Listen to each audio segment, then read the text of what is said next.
नीचे उतर, यह मंच तेरे लिए नहीं है। यहाँ बड़े लोग आते हैं, तू कहाँ से चला आया? भीड़ के बीच खड़े कुछ बच्चों की हंसी गूंज उठी। शब्द तीर की तरह लगे, लेकिन ये कहानी सिर्फ अपमान की नहीं थी, यह उस चुप्पी की थी जो एक दिन आवाज बन गई। शहर से करीब 45 किलोमीटर दूर एक छोटा सा गांव था, नाम था रामखेड़ा। कच्ची सड़क के आखिरी मोड़ पर बसा, जहां बसें कम और सपने ज्यादा थक जाते थे। गांव के बाहर एक पुराने बरगद के पास मिट्टी से बना एक झोपड़ा था। उसी झोपड़े में रहते थे हरिहर और उसका 16 साल का बेटा दीपक। झोपड़ा इतना कमजोर था कि तेज हवा में दीवारें हिलने लगती। ऊपर पड़ी फटी प्लास्टिक शीट ही बारिश से बचाव करती थी। घर के नाम पर बस एक कमरा था, उसी में चूल्हा, 2 प्लेट, एक टूटा बक्सा और किताबों का ढेर।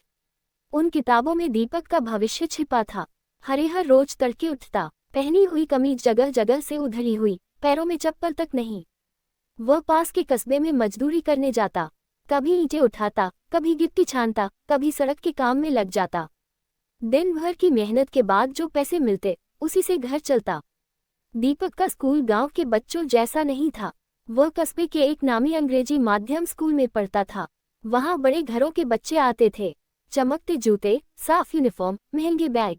दीपक की शर्ट कई बार रफू की हुई थी, कॉलर घिस चुका था, बैग पुराना था जिस पर पिता ने धागे से नाम सी दिया था। कई बार उसे शर्म आती। जब कोई पूछता, तू रोज पैदल क्यों आता है, वह हंसकर कह देता, पैदल चलना अच्छा लगता है। असल वजह बस का किराया थी, जो अक्सर जेब में नहीं होता था। फिर भी पढ़ाई में दीपक सबसे आगे रहता। किताबें उसके लिए बोझ नहीं थी, सहारा थी। वह जानता था, यही उसे इस झोपड़े से बाहर ले जाएंगी।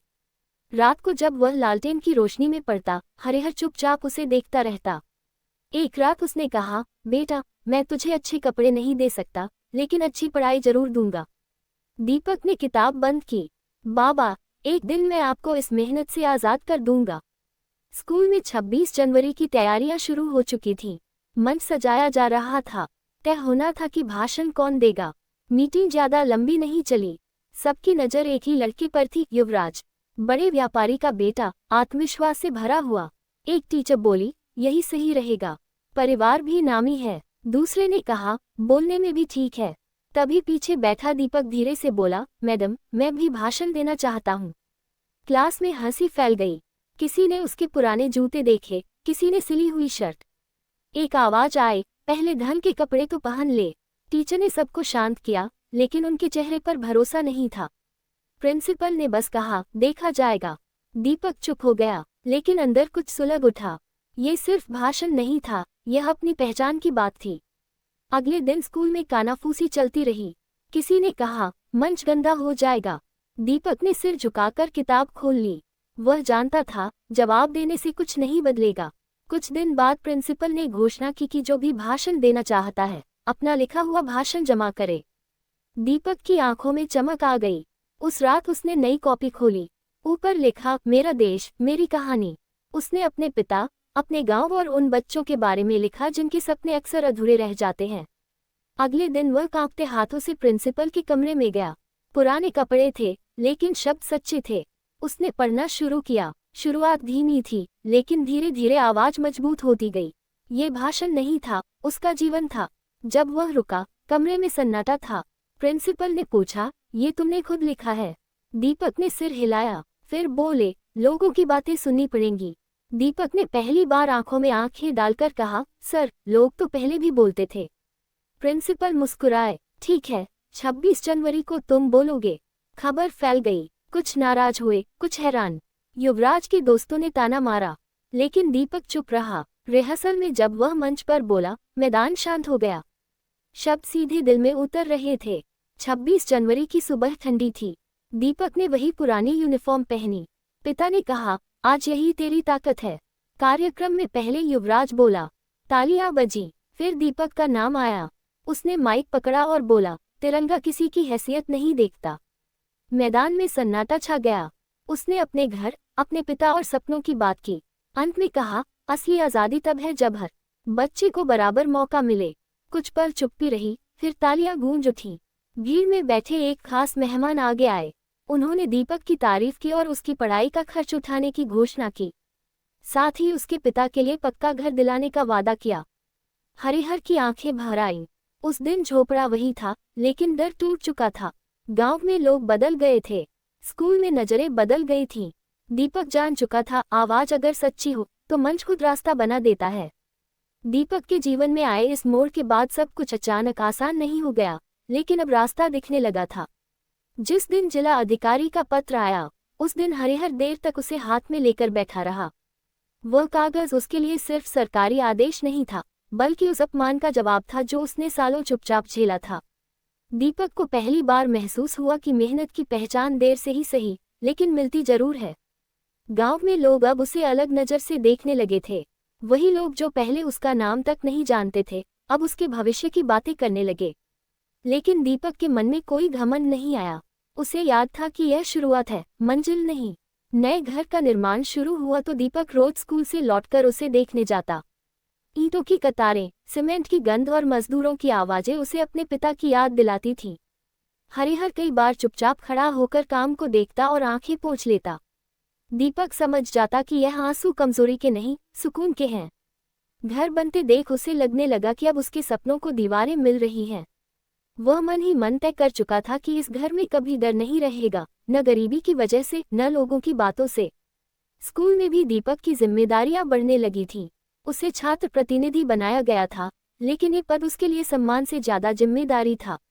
अब बच्चे अपनी छोटी बड़ी समस्याएं लेकर उसके पास आने लगे। किसी को फीस की दिक्कत थी, किसी को किताबों की। दीपक हर बात को ध्यान से सुनता और प्रिंसिपल तक पहुंचाता। उसे समझ में आ रहा था कि सिर्फ खुद आगे बढ़ना काफी नहीं है। असली जीत तब है जब साथ चलने वाले भी आगे बढ़ें। कई बार उसे डर लगता कि कहीं ये सब संभाल न पाए, लेकिन फिर वह अपने पिता के शब्द याद करता और हिम्मत जुटा लेता। एक दिन स्कूल में एक नया बच्चा आया।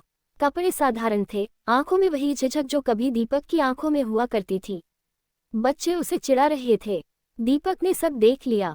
वह उस बच्चे के पास गया और उसे अपने साथ बैठा लिया। बाकी बच्चों को कुछ कहे बिना उसका यह व्यवहार ही जवाब बन गया। उस दिन दीपक ने समझा कि बदलाव सिर्फ भाषण से नहीं, व्यवहार से आता है। उस नए बच्चे की आंखों में जो सुकून दिखा, वही दीपक के लिए सबसे बड़ा इनाम था।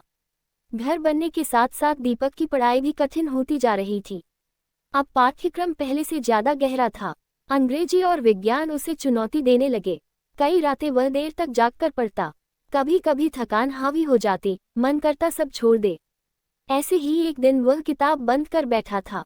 हरिहर ने उसे देखा और पास आकर कहा, बेटा, मजदूरी में भी कई बार हाथ जवाब दे देते हैं, लेकिन रुकना मंजूर नहीं होता। दीपक को लगा जैसे पिता ने उसके मन की बात पढ़ ली हो। उसने फिर किताब खोल ली। कुछ महीनों बाद जिला स्तर पर एक भाषण प्रतियोगिता का आयोजन हुआ। स्कूल की ओर से दीपक का नाम भेजा गया। यह उसके लिए नया डर था। यहाँ सिर्फ अपने स्कूल के बच्चे नहीं, बल्कि पूरे जिले के चुने हुए छात्र आने वाले थे। मंच बड़ा था, लोग ज्यादा थे। दीपक ने तैयारी शुरू की। इस बार उसने सिर्फ अपनी कहानी नहीं, बल्कि उन सैकड़ों बच्चों की बातें भी जोड़ी, जिनकी आवाज अब भी दब जाती है। वह जानता था कि हर मंच उसे मौका नहीं देगा, लेकिन हर मंच उसे सीख जरूर देगा। प्रतियोगिता के दिन दीपक ने वही सादे कपड़े पहने। मंच पर चढ़ते समय दिल जोर जोर से धड़क रहा था। सामने बैठे लोग अनजान थे। उसने बोलना शुरू किया। शब्द पहले जैसे सहज नहीं थे, लेकिन भाव सच्चे थे।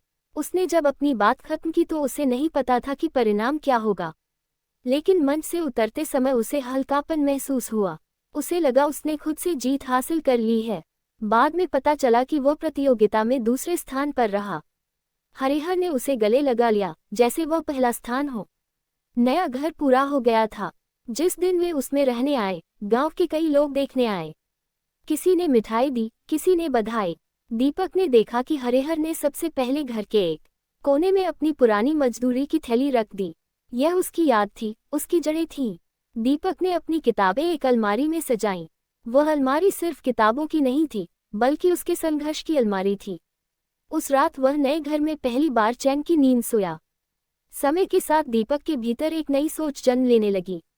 वह सिर्फ अच्छी नौकरी पाने का सपना नहीं देख रहा था, वह चाहता था कि गांव के बच्चों के लिए कुछ करे। उसने प्रिंसिपल से बात की और स्कूल में एक छोटा पुस्तकालय शुरू करने का प्रस्ताव रखा। पुरानी किताबें इकट्ठा की गईं। कुछ लोग हंसे, लेकिन कई लोग साथ आए। जब पहला बच्चा उस पुस्तकालय में बैठकर पढ़ने लगा, दीपक को लगा जैसे उसकी मेहनत रंग ला रही है। हरिहर अब मजदूरी कम करने लगा था। उम्र और थकान दोनों साथ चल रहे थे। दीपक ने कई बार कहा कि अब वह काम न करे, लेकिन हरिहर मुस्कुरा देता। मैं काम छोड़ दूंगा तो हाथ बेकार हो जाएंगे। दीपक समझ गया कि काम हरिहर की मजबूरी नहीं, उसकी पहचान है। उसने बस इतना किया कि अब पिता को अकेले नहीं जाने देता।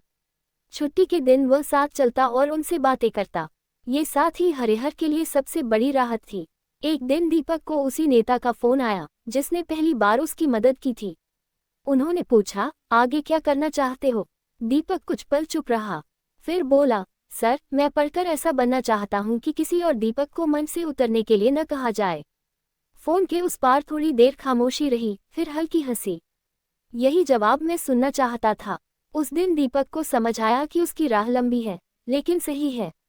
स्कूल में अब उसे देखकर कोई हंसी नहीं उड़ाता था, लेकिन वही नहीं भूलता था कि बदलाव स्थायी नहीं होता, उसे संभालना पड़ता है। वह हर दिन खुद को याद दिलाता कि वह कहाँ से आया है। यही याद उसे जमीन से जोड़े रखती थी। कई बार नए बच्चे उससे पूछते, डर नहीं लगता? दीपक मुस्कुरा देता, डर लगता है, लेकिन अब डर मुझे रोकता नहीं, चलना सिखाता है। गांव के बाहर वही पुराना बरगद अब भी खड़ा था। दीपक अक्सर वहां बैठने जाता। उसे लगता जैसे वह पेड़ उसके हर संघर्ष का गवाह है। वह मिट्टी को हाथ में लेकर सोचता कि यही मिट्टी कभी उसके पैरों से चिपकी थी और आज यही उसे मजबूती दे रही है। उसे यकीन हो चला था कि हालात कितने भी कठिन हों, अगर इंसान सच और मेहनत का साथ न छोड़े तो रास्ता जरूर निकलता है। दीपक की कहानी अब सिर्फ उसकी नहीं रही थी, वह उन सब की कहानी बन चुकी थी जो चुपचाप सहते हैं लेकिन हारते नहीं। उसे पता था कि आगे और मुश्किलें आएंगी और शायद मंच भी बदलेंगे, लेकिन अब वह जान चुका था कि मंच से उतरने का डर खत्म हो चुका है, क्योंकि असली मंच अब उसके भीतर था और वहां से उसे कोई उतार नहीं सकता। समय बीतने के साथ दीपक की जिंदगी में जिम्मेदारियों का दायरा और बढ़ने लगा। अब वह सिर्फ एक छात्र नहीं था, बल्कि गांव के कई बच्चों के लिए उम्मीद का चेहरा बन चुका था। लोग उससे सलाह लेने आने लगे। कोई अपने बेटे की पढ़ाई को लेकर पूछता, कोई स्कूल में दाखिले को लेकर। दीपक हर किसी को ध्यान से सुनता, क्योंकि उसे याद था कि कभी उसे भी सुनने वाला कोई नहीं था। कई बार उसे पढ़ाई और इन सब कामों के बीच संतुलन बनाना मुश्किल लगता, लेकिन वह हार मानने वालों में से नहीं था। वह रात को देर तक पढ़ता और दिन में लोगों की मदद करता। थकान जरूर होती, पर दिल में एक अजीब सुकून भी रहता कि उसकी पढ़ाई किसी और की राह आसान बना रही है। एक दिन गांव के सरकारी स्कूल के हेडमास्टर उसके घर आए। उन्होंने कहा कि बच्चों की संख्या कम होती जा रही है, माता पिता पढ़ाई को बेकार समझने लगे हैं। दीपक ने ध्यान से उनकी बात सुनी। उसे एहसास हुआ कि सिर्फ एक स्कूल में पढ़ लेना काफी नहीं है, सोच बदलनी भी जरूरी है। उसने प्रस्ताव रखा कि वह हर रविवार बच्चों और उनके माता पिता के साथ एक खुली बैठक करेगा। शुरुआत में लोग झिझके, लेकिन धीरे धीरे आना शुरू हुए। दीपक उन्हें अपनी कहानी नहीं सुनाता था, बल्कि ये समझाता था कि पढ़ाई कैसे उनके बच्चों को सम्मान दिला सकती है। कई माँ बाप की आंखों में डर कम और उम्मीद ज्यादा दिखने लगी। उसी दौरान दीपक को जिला स्तर की छात्रवृत्ति परीक्षा में शामिल होने का मौका मिला। ये परीक्षा आसान नहीं थी, सिलेबस बड़ा था और प्रतियोगिता कड़ी। कई बच्चे कोचिंग से आए थे, जबकि दीपक की तैयारी सीमित साधनों में ही हो रही थी। कई रातें वह पुराने नोट्स और लाइब्रेरी की किताबों के सहारे गुजार देता। कभी कभी उसे लगता कि शायद ये बोझ ज्यादा है, लेकिन फिर उसे अपने पिता का झुका हुआ शरीर याद आता और वह फिर से जुट जाता। परीक्षा वाले दिन उसने पूरी ईमानदारी से पेपर लिखा। बाहर निकलते समय उसे संतोष था, चाहे परिणाम कुछ भी हो। परीक्षा के नतीजे आए तो दीपक को छात्रवृत्ति मिली। ये खबर सिर्फ उसके घर तक सीमित नहीं रही, पूरे गांव में फैल गई। बच्चों ने तालियां बजाईं, कुछ बुजुर्गों ने आशीर्वाद दिया। हरिहर ने चुपचाप भगवान का नाम लिया। दीपक समझ गया कि यह पैसा नहीं, भरोसे की मुहर है। अब उसके कंधों पर और जिम्मेदारी आ गई थी। उसने खुद से वादा किया कि वह इस मौके को हल्के में नहीं लेगा। उसने पढ़ाई के लिए एक सख्त दिनचर्या बनाए और बाकी समय गांव के बच्चों को पढ़ाने लगा। दीपक का ये बदलता रूप सबको पसंद नहीं आ रहा था। कुछ लोग अब भी कहते थे कि ज्यादा उड़ान ठीक नहीं।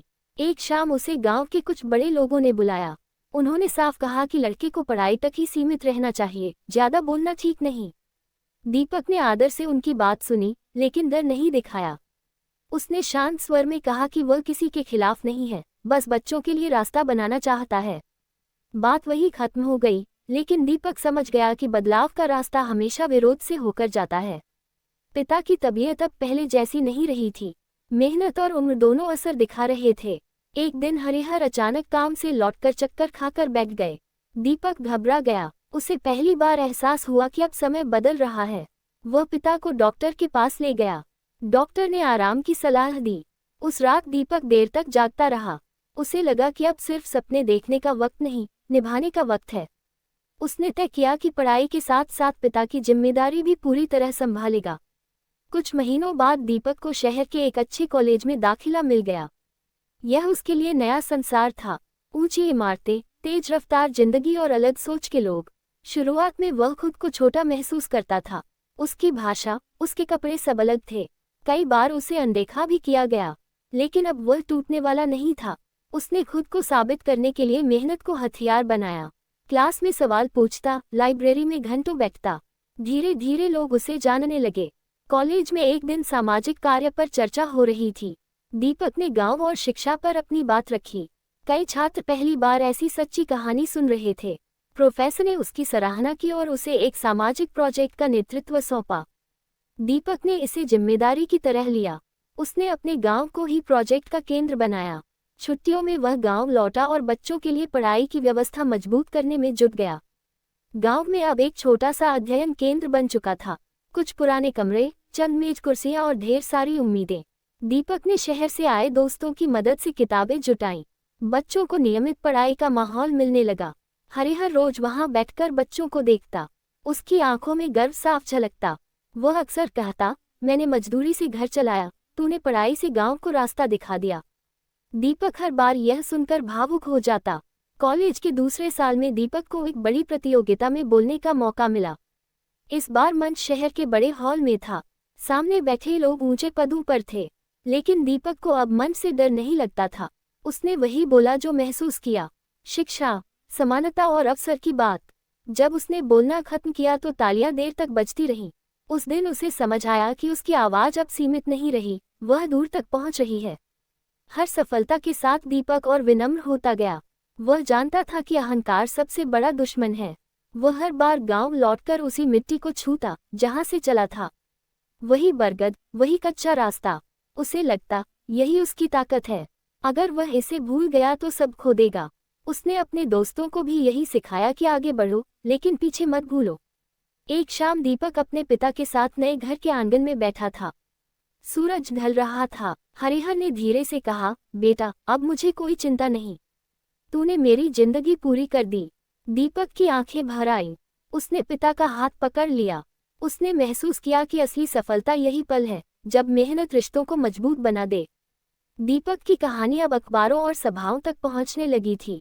लोग उसे उदाहरण देने लगे थे, लेकिन वह खुद को अब भी वही साधारण लड़का मानता था, जो कभी मन से उतार दिया गया था। फर्क बस इतना था कि अब वह दूसरों को नीचे उतरने नहीं देता था। वह जान चुका था कि एक मौका किसी की पूरी जिंदगी बदल सकता है। आगे का रास्ता अभी लंबा था। चुनौतियां खत्म नहीं हुई थीं, लेकिन दीपक के भीतर अब डर की जगह विश्वास था। उसे यकीन था कि अगर इरादा साफ हो और मेहनत सच्ची, तो हालात चाहे जैसे हों, इंसान अपनी जगह बना ही लेता है। उसकी कहानी अभी खत्म नहीं हुई थी, बल्कि अब असली कहानी शुरू हो रही थी।